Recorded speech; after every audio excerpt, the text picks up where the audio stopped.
2008 வருஷம் செப்டம்பர் மாதம் வானத்துக்கு மேல ஒரு மிகப்பெரிய ஒரு பொருள் கீழே விழுகிற மாதிரி இருக்கு, தீப்பிடிச்சு வருது. அதுக்கு பேரு ஜூலியஸ் வெர்னா. மனிதன் உருவாக்கின ஒரு விண்கலம்.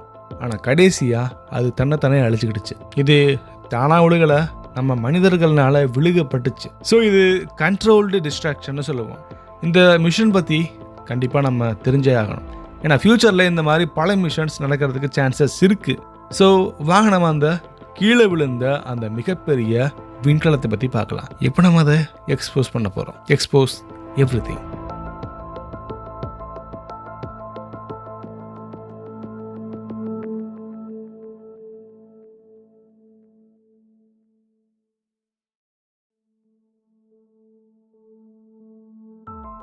ஜூலியஸ் வெர்னா அப்படின்றது யூரோப்பியன் ஸ்பேஸ் ஏஜென்சின்னு சொல்லக்கூடிய ESA மூலியமா உருவாக்கப்பட்ட முதல் ஆட்டோமேட்டட் டிரான்ஸ்ஃபர் வெஹிக்கிள். இதை நம்ம ATVன்னு சொல்லுவோம். 2008 புறப்பட்ட இது ISSக்கு ஒரு பொருள், அதாவது இது ஒரு லாஜிஸ்டிக் கொரியர் மேன்னு சொல்லலாம். எரிபொருள், தண்ணி, சாப்பாடு எல்லாமே இது ஒரு ரோபோ விண்கலம் மூலியமா மேலே கொண்டு போயிருக்காங்க. ஸோ இது லான்ச் பண்ண date March 9, 2008. Launching vehicle Ariane 5ES. இதோடைய ஒட்டுமொத்த எடை, அதாவது இதில் இருக்கக்கூடிய ஃபியூலோட சேர்த்து 20.7 டன் இருக்கும். ஸோ இதில் சோலார் அரே மூலியமாகவும் பேட்டரிஸ் மூலியமாகவும் பவர் சோர்ஸும் இருக்குது. GPS and laser tucking system மூலியமாக நம்ம இதை ISSக்கு கொண்டு போவோம். இது ஒரு ரோபோ மாதிரி தான். NASA ISSக்கு கார்கோ ட்ரக் மாதிரி இதை யூஸ் பண்ணுவாங்க. பெரிய எரிபொருள், ஆக்சிஜன், உணவு மாதிரியான எல்லாத்தையுமே எடுத்துகிட்டு போகும். டக்கிங் சிஸ்டமும் ஃபுல்லி ஆட்டோமேட்டிக்காக இருக்கும். ஸோ 2008 வருஷம் வெற்றிகரமாக ISSக்கு போய் டக்காச்சு. பூமியிலிருந்து 400 கிலோமீட்டர் உயரத்தில்.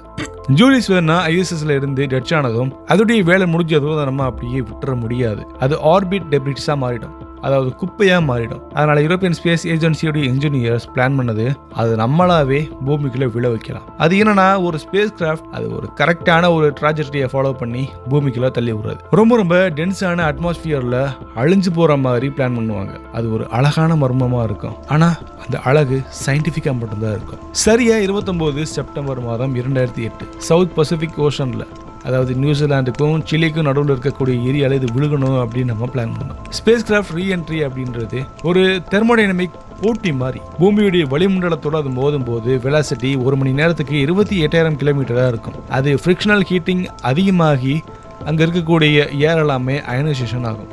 ஸோ அதை சுற்றி பிளாஸ்மா கண்டிப்பாக சுற்றி ஒரு என்வலப் மாதிரி இருக்கும். இந்த பிளாஸ்மாவுடைய வெப்பநிலை கிட்டத்தட்ட 2000 சில பகுதிகளில் 6000 டிகிரி செல்சியஸ் வரைக்கும் இருக்கும். அந்த ஹீட்டில் ஸ்பேஸ் கிராஃப்டில் இருக்கக்கூடிய இரும்பு, அலுமினியம், காம்போசிட் மெட்டீரியல் எல்லாமே சாஃப்டன் ஆகி அது முதல்ல சோலார் அரேவை அதை விட்டு வெளியேற்றும். அதை தொடர்ந்து மெயின் ஸ்ட்ரக்சர் கிராக் ஆகும்.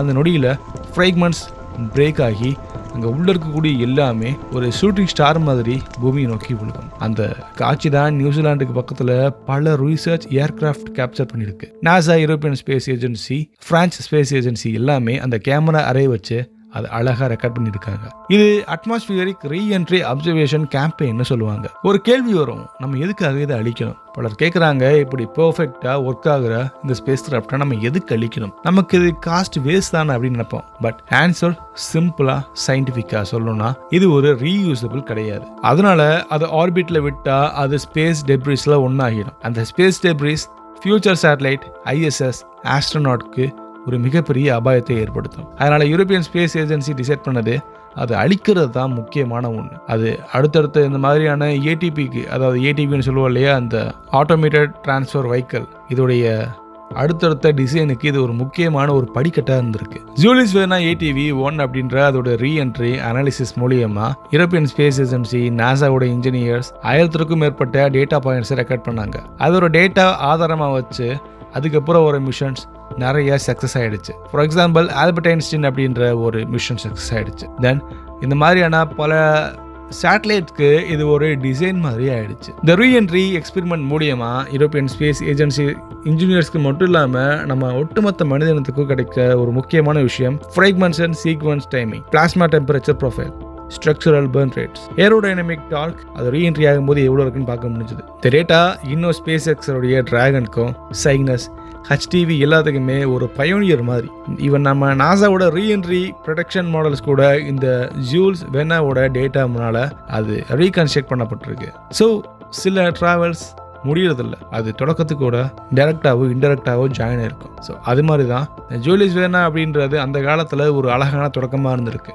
அந்த தொடக்கத்துல இருந்து இப்போ வரைக்கும் நம்ம எக்கச்சக்கமான பொருட்களை நம்ம கரெக்டாக மேலே கொண்டு போய் சேர்த்துட்டு அந்த ஸ்பேஸ் கிராஃப்டை நம்ம அழகாக இப்போ பூமியில் நம்ம யாருக்கும் பாதகம் இல்லாமல் விழ வைக்கிறோம். இந்த தகவல் உங்களுக்கு புதுசாக இருக்குன்னு நினைக்கிறேன். இந்த ஷார்ட் இன்ஃபோவை உங்களுக்கு பிடிச்சிருந்தா லைக் பண்ணிவிட்டு உங்களோட கருத்து எனக்கு கமெண்ட்டில் சொல்லுங்கள். ப்ளஸ் சப்ஸ்கிரைப் பண்ண மறந்துடாதீங்க. அடுத்த ஒரு இன்ட்ரெஸ்டிங்கான வீடியோவில் கண்டிப்பாக நம்ம சேர்ந்து பயணிக்கலாம். பாய்.